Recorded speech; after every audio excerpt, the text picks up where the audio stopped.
Validated risk tools are an essential component of opioid risk mitigation programs. These tools are meant to provide additional information to the prescriber when considering either initiating or continuing opioid therapy for chronic pain.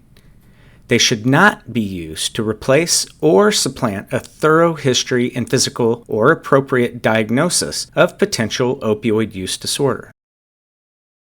Initiation of long-term opioid therapy should be carefully considered, with the most important factor being appropriate patient selection.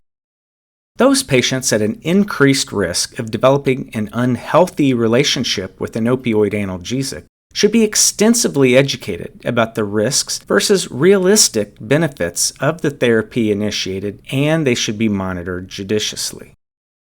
These opioid risk tools can help in this discussion and assist with shared decision-making.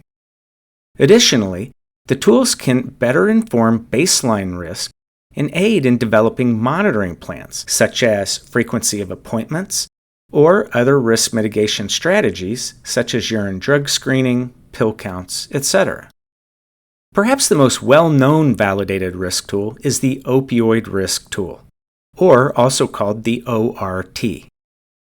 This questionnaire is frequently embedded in electronic medical records and can assist prescribers in quickly assessing baseline risk prior to initiating opioid therapy.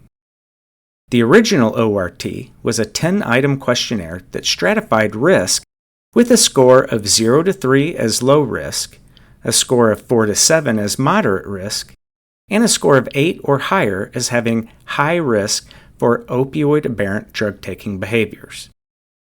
More recently, a modified ORT has been validated, which removed the question about pre-adolescent sexual abuse, and it has become the preferred version in clinical practice. Remember, these tools are predictive for developing a problem with opioids and are not validated for screening or diagnosis of opioid use disorder. Other tools are available to fit clinicians' needs with variable sensitivity and specificity. While the ORT is only validated for assessing risk prior to initiation of an opioid, the SOAP Revised and the CALM have been assessed for ongoing monitoring following initiation of opioid therapy.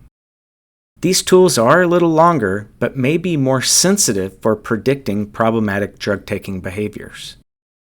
It's important to remember that higher scores on these risk assessment tools should not preclude the use of opioids in patients who may require these drugs, but they should be considered points on a map, so to speak, in helping the prescriber assess the risk versus benefit profile of this treatment option. The 2022 CDC Opioid Prescribing Guidelines references these tools and reminds clinicians to use opioid risk stratification tools in conjunction with other forms of assessments and risk mitigation strategies. Opioid risk assessment tools, as well as other helpful resources, are available at www.ilpmp.org. This prescribing tip is brought to you by the Southern Illinois University Edwardsville School of Pharmacy and the Illinois Prescription Monitoring Program.